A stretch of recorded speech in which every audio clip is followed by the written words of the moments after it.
By the word of the Lord, a man of God came from Judah to Beth-el, as Jeroboam was standing by the altar to make an offering. He cried out against the altar by the word of the Lord. Altar! Altar! This is what the Lord says. A son named Josiah will be born to the house of David. On you he will sacrifice the priests of the high places who make offerings here, and human bones will be burned on you.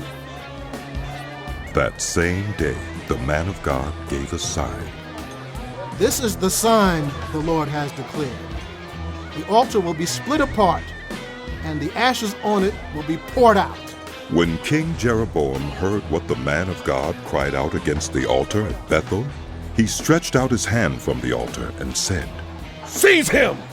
But the hand he stretched out toward the man shriveled up so that he could not pull it back. Also the altar was split apart, and its ashes poured out according to the sign given by the man of God, by the word of the Lord. Then the king said to the man of God, Intercede with the Lord your God, and pray for me, that my hand may be restored. So the man of God interceded with the Lord, and the king's hand was restored and became as it was before. The king said to the man of God, Come home with me for a meal, and I will give you a gift. But the man of God answered the king, Even if you were to give me half your possessions, I would not go with you, nor would I eat bread or drink water here. For I was commanded by the word of the Lord, you must not eat bread or drink water or return by the way you came.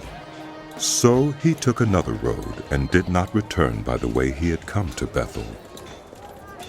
Now there was a certain old prophet living in Beth-el, whose sons came and told him all that the man of God had done there that day. They also told their father what he had said to the king. Their father asked them, Which way did he go? And his sons showed him which road the man of God from Judah had taken. So he said to his sons, Saddle the donkey for me.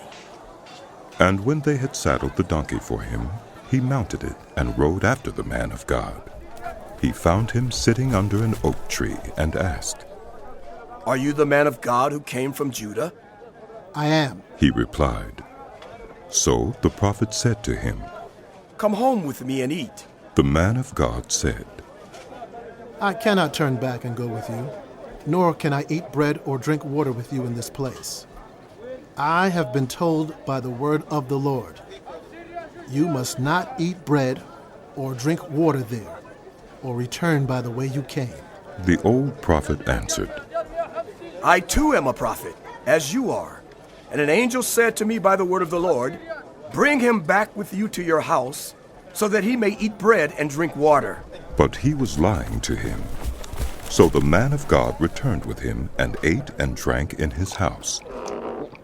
While they were sitting at the table, the word of the Lord came to the old prophet who had brought him back. He cried out to the man of God who had come from Judah. This is what the Lord says. You have defied the word of the Lord, and have not kept the command the Lord your God gave you. You came back and ate bread and drank water in the place where he told you not to eat or drink. Therefore your body will not be buried in the tomb of your ancestors. When the man of God had finished eating and drinking, the prophet who had brought him back saddled his donkey for him. As he went on his way, a lion met him on the road and killed him, and his body was left lying on the road with both the donkey and the lion standing beside it.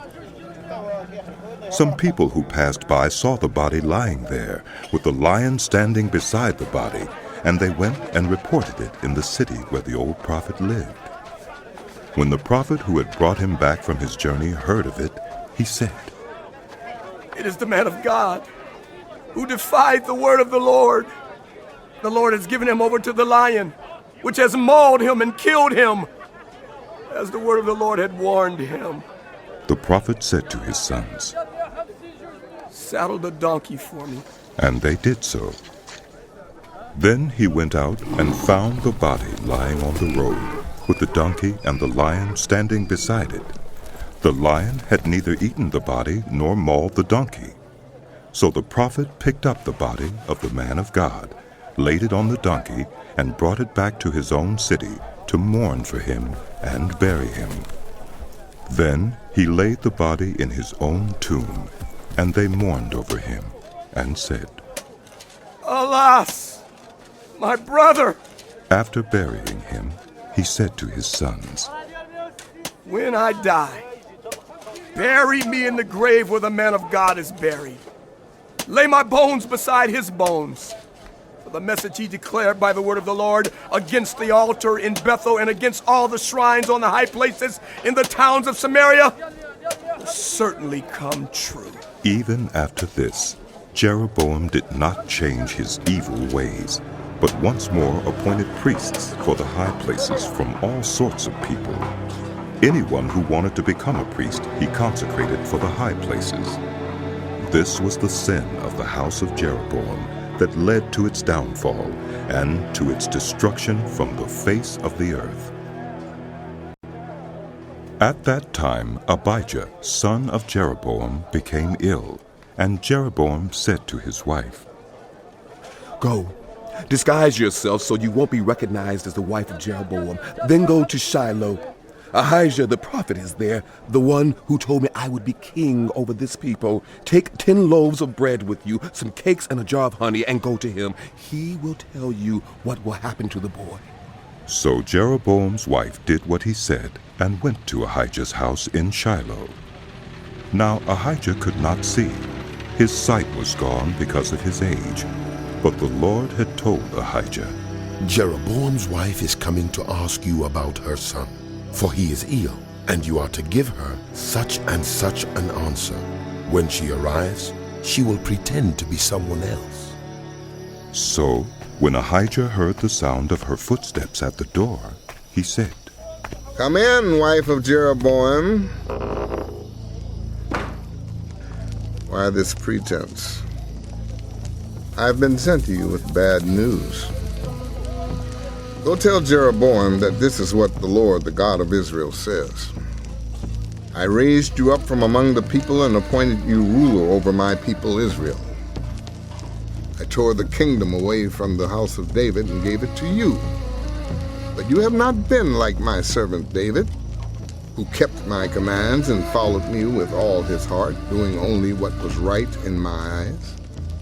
You have done more evil than all who lived before you. You have made for yourself other gods, idols made of metal. You have aroused my anger, thrust me behind your back. Because of this, I am going to bring disaster on the house of Jeroboam. I will cut off from Jeroboam every last male in Israel, slave or free. I will burn up the house of Jeroboam as one burns dung, until it is all gone. Dogs will eat those belonging to Jeroboam who die in the city, and the birds will feed on those who die in the country. The Lord has spoken. As for you, go back home. When you set foot in your city, the boy will die. All Israel will mourn for him and bury him. He is the only one belonging to Jeroboam who will be buried, because he is the only one in the house of Jeroboam in whom the Lord, the God of Israel, has found anything good. The Lord will raise up for himself a king over Israel who will cut off the family of Jeroboam. Even now this is beginning to happen. And the Lord will strike Israel so that it will be like a reed swaying in the water. He will uproot Israel from this good land that he gave to their ancestors and scatter them beyond the Euphrates River, because they aroused the Lord's anger by making Asherah poles. And he will give Israel up because of the sins Jeroboam has committed and has caused Israel to commit. Then Jeroboam's wife got up and left and went to Tirzah. As soon as she stepped over the threshold of the house, the boy died. They buried him, and all Israel mourned for him, as the Lord had said through his servant, the prophet Ahijah. The other events of Jeroboam's reign, his wars, and how he ruled, are written in the book of the annals of the kings of Israel. He reigned for 22 years, and then rested with his ancestors. And Nadab, his son, succeeded him as king. Rehoboam, son of Solomon, was king in Judah. He was 41 years old when he became king, and he reigned 17 years in Jerusalem, the city the Lord had chosen out of all the tribes of Israel in which to put his name. His mother's name was Naamah. She was an Ammonite. Judah did evil in the eyes of the Lord. By the sins they committed, they stirred up his jealous anger more than those who were before them had done. They also set up for themselves high places, sacred stones, and Asherah poles on every high hill and under every spreading tree. There were even male shrine prostitutes in the land. The people engaged in all the detestable practices of the nations the Lord had driven out before the Israelites. In the 5th year of King Rehoboam, Shishak, king of Egypt, attacked Jerusalem. He carried off the treasures of the temple of the Lord and the treasures of the royal palace.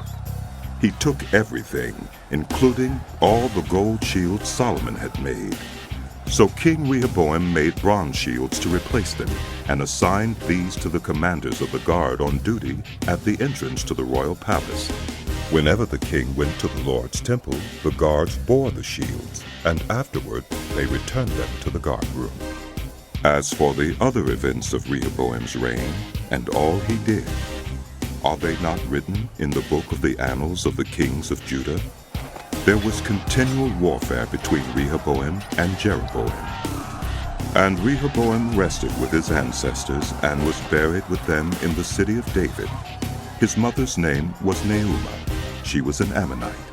And Abijah his son succeeded him as king.